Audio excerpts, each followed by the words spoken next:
Hello, everybody. Here we are again for another episode of Healthy Home, Healthy Life, Healthy Life, Healthy Home. I always reverse that. Um, so, today we're going to be talking about secondary suites. Some people call them mortgage helpers, basement suites. What are the advantages? What's the process? How do you go about that? Today, Ario is going to share all kinds of great pointers about that. For our audience, if you have comments, you'd like to chime in, we'd love to hear from you and we'll get back to you right away. Give us some ideas and actually give us ideas for subjects, and maybe next week you'll be featured. Anyhow, let's just get on with today's subject and jump right into Ario's discussion on secondary suites. Take it away. Awesome, thank you. So, what is a secondary suite? First of all, some called ADU accessory suites, or actually they're not accessory suites. Accessory usually is outside of the building. What is a secondary suite? Secondary suite is an extra suite, which is entirely separated by fire separations throughout the walls and any other connections to the main house, and it is has to be within the main residence. So, and it is basically has to be in a single family home dwelling basically. Um, so we have different type of suites called in general, but this secondary suite is when we are renting out to somebody else, or we allowing somebody else to live there. We have to provide proper living space, which requires a good kitchen, which means it has its cupboard and the range and the ventilation, and anything that connects that suite to the main resident has to be, as I mentioned, has to be separated through certain different ways of fire separation, which means that if there is a fire happened to any of these residents, it has to take about 45 minutes to 1 hour that the fire spreads from one suite to the other, to give enough time to the occupant to leave the premises or leave the space, so they can save themselves. The fire is not only actual fire, even smoke considered as hazardous.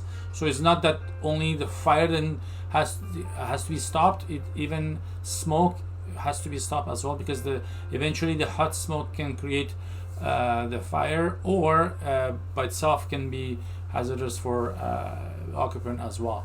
Mm-hmm. And there is a maximum floor area for a secondary suite. You cannot build like a 1200 or 1300 square feet of a secondary suite. There's a maximum by code, BC wide and national wide, 956 or 965. I don't remember one of these numbers. Wow.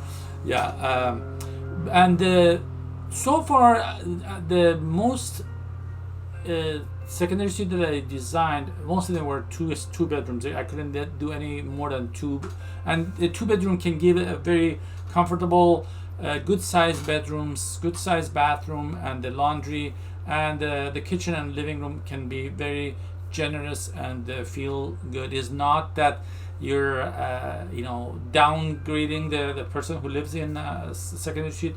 The secondary suite could be very good positioned in such a way that you can enjoy.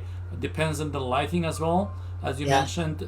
Some of them are underground and basement, but we have to provide proper access or exit from each bedroom. Especially this Yeah. bedrooms uh, has to have a window to outside, Yes. and the window size has to be in a certain size that required by code, and then from there on has to have certain height limitation, that how you can get up to that window, and how from there how you can get out of. Sometimes it goes to a window well, sometimes it goes directly to outside. In Yeah. general, it has to be well thought of and have all that the limitations been taken care of. Yeah. There are houses in it is sometimes when you're building a new home, it's easy to implement all of these things, But Yes. when you have an older home, I see a lot of homes that been built in 60s and 70s, and eventually the residents turn their basement or walk-in main floor to a base to a secondary suite, Yeah. which eventually they end up to convert it to a legal suite, because not all the suites are legal. When we call it Yes. secondary suite, is basically has to be legalized by the city, which has to meet all the codes. So that's interesting to talk about. I actually know of a neighborhood where, and this, well, this is completely on topic. I'm not sure if you'd have the answer to it, but this it's an enormous subdivision, and all the homes are designed with two-bedroom basement suites, and they're the underground type. And then the main home is three bedrooms. There's three-story homes, and in the backyard there's a garage with a carriage house above it. So all of these people, and I know quite a few who bought in there, bought these homes because of the revenue potential of the home. 2 years down the road, the city that they're in started shutting all these people down and fining them enormous fines for having these illegal suites. But the houses were built to be this. So the question becomes, how do you know, who can have this, and what's involved in actually getting a legal suite? Most of municipalities right now allow throughout Canada, they allow secondary suite. Of course, there are some exceptions. The best way to ask is just to call the city and find out if that's allowed or not. However, not all municipalities allow more than one secondary suite. Basically, they want to have one building that contains two suites. Yeah. That is given. But there are some of them, they allow a third suite, which in the city of Vancouver, for example, and I think city of North Vancouver allows as well, that you can have a coach house or laneway home as well. So basically, a three residents can live with three different addresses, can live in one parcel. Wow. But many of them, they don't. Some of the municipalities, they don't allow more than one, and they accept either out like accessory building outside of the main house, Yeah. or secondary suite within the building. The secondary suite within the building has been out there for so many years. This Yeah. idea of a couch house or a laneway house is new in some municipalities.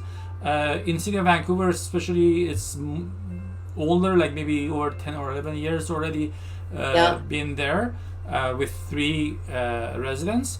But in some municipalities are adapting that as well to have three units because of to demand on the rental units. Yes. Which basically helps in general not only the homeowners to achieve more income from their property, but even for new new kids basically, or even not necessarily kids, the people who don't have the ability to buy a home, Yes. but they want to rent. It's helped them as well to get some rental unit as well, especially after Airbnb came to the market. Yeah. Many people prefer to use their suites as temporary or short-term rental, which still has to meet all the same as a secondary suite requirement anyway. But when you do that, then the inventory for rental units becomes shortage and less. So Yeah. then what are gonna people do? So this is something that municipalities are trying to find ways to accommodate that needs as well. Yeah. The reason that they don't want to, some of the municipalities don't want to have three units because of some restrictions like parking availability, or Yeah. even their services. Like, do their infrastructure really supports that amount of water usage or sewer basically use? So these are all things that municipalities put in consideration before they accept Yeah. an area to have all these 3 units. That makes great sense. And those are the things that as a homeowner I probably wouldn't think of. Yeah. So is it quite costly to add a suite to your home? It seems like it could be quite cost effective, but I've never explored it really. It all depends on your existing home. I've been in many homes that they already had everything set up. They had to just add a layer of, for example, in some municipalities, you got to have a 200 amp Yeah. electrical power in order to get to accept as a secondary suite. If you don't, you can't. Some they Yeah. accept, some they don't. Or like sometimes what we do is we just add a layer of a drywall, 5/8 drywall, that is more fire rated Yeah. to the ceiling, and then besides that we change all the, if there is any door between these two units, we have to change it to fire rated self enclosures. And then if there is any ventilations coming from the furnace room, we got to make sure that this ventilations, or let's say the vents, are dampened or entirely be closed sometimes, and add a baseboard heating for that unit. The point is, I mean, as I mentioned before, there are several different type of suites. If you're building within that house a secondary suite, you got to put all these steps in place. Make sure the 2 units are separate from fire separation. And besides that, we sometimes add, it depends on sometimes the clients, they say, you know what, I want to have noise separation as well. Sometimes what we do is we put some sort of rock soil, they call it, insulation. And there are times that we just put a layer of tracks that to removes or eliminates a little bit of the vibration that the sound transfers through vibration. So it creates more distraction between the sound waves through the wood and other materials to travel. So this way the sound travel can be less noticeable. Yeah. Interesting. And once again, I've been in homes with basement suites before, and that sound transfer can be a big deal. And the other one is upstairs is always going to be warmer than downstairs, so baseboard heating. And can you do such a thing? And you just have one panel in the house, or does each dwelling unit require its own panel? There are times that we preferably have the 2 panels is better, because the older homes that we had convert their existing suite to secondary suite.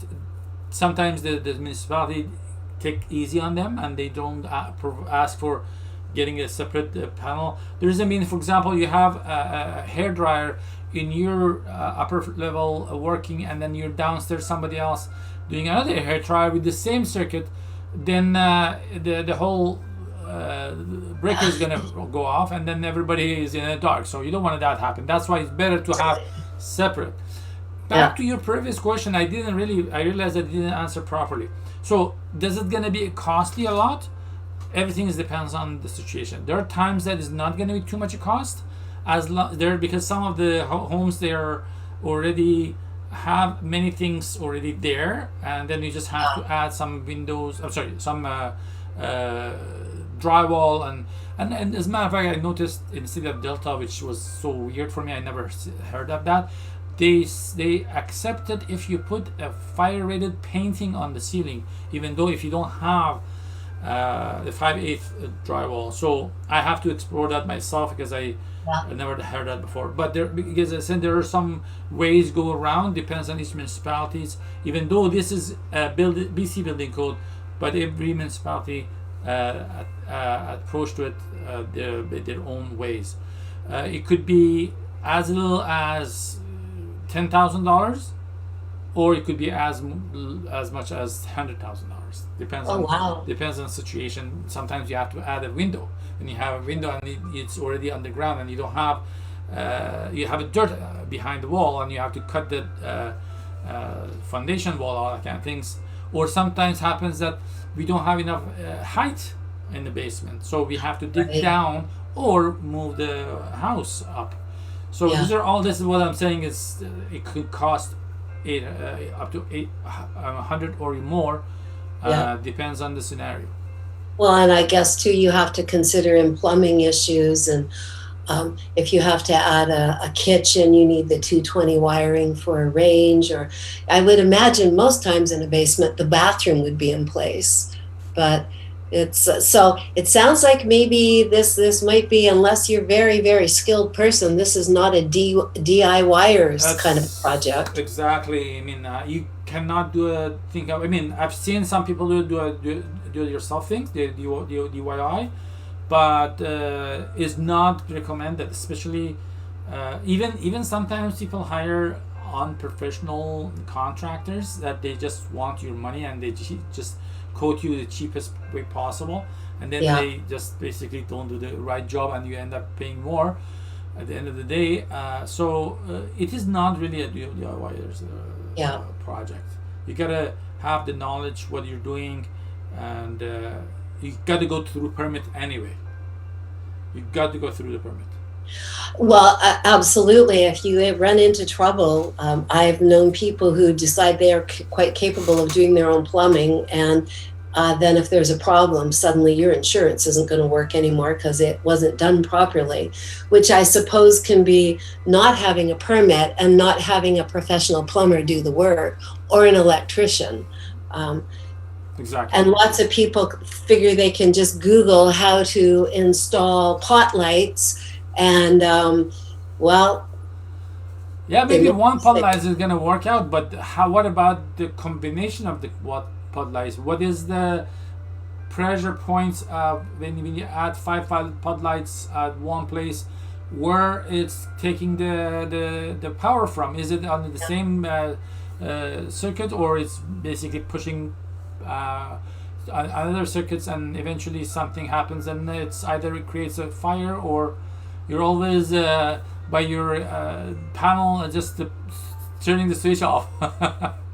I used to have a house, and I know this was a problem, and I actually hired an electrician. The house was 50 years old when I bought it. There had been all kinds of DIY projects in there, but the walls were hot right near the outlets.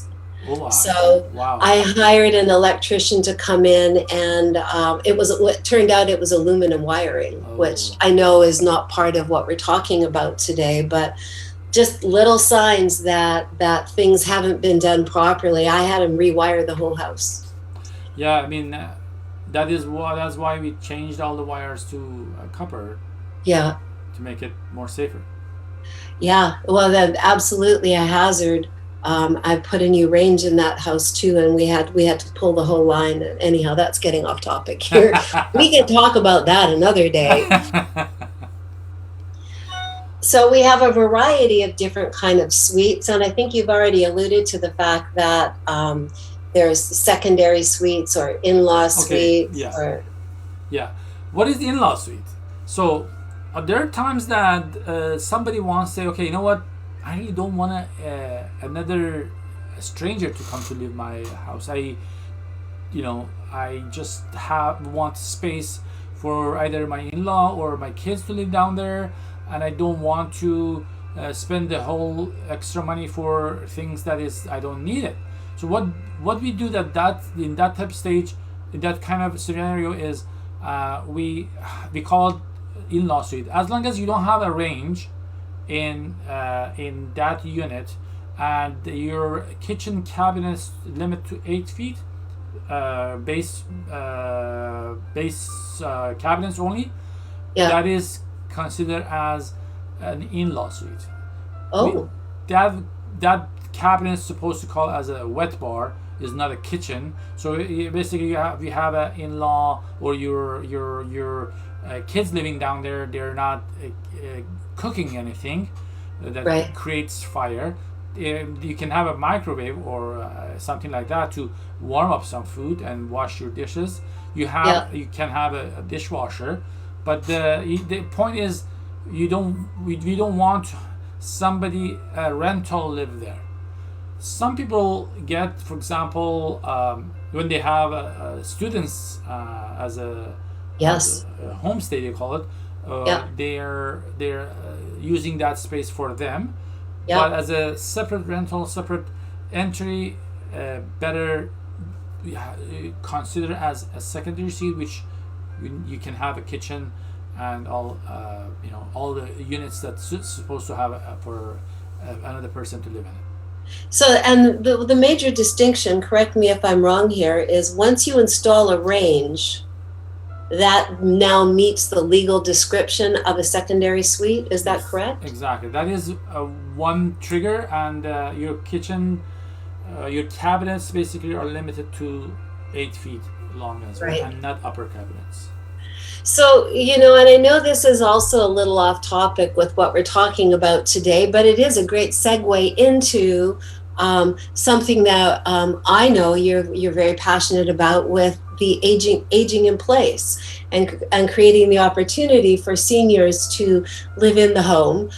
This seems like a fabulous way to begin that conversation, is putting a suite in and then making sure it's got all the accessibility features that seniors might need one day. See,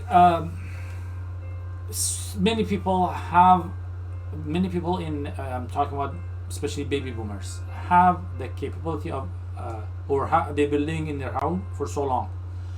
And they get to the stage that either they're bored of uh, daily life because they're retired, or they are empty nesters.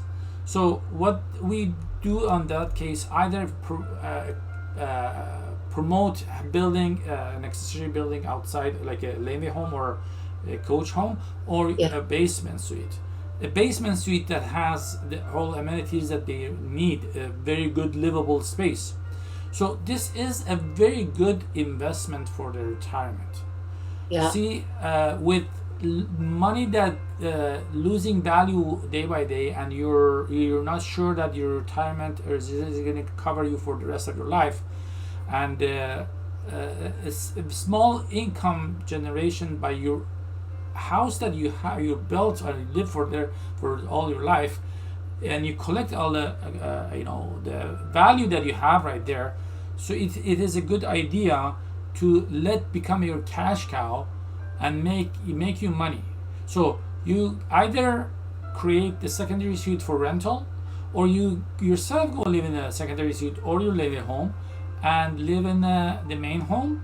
I'm sorry, rent the main home, and Yeah. generate quite a bit of income that it can easily cover your expenses for your retirement. That's fabulous. And consider also the cost of moving into an assisted living home.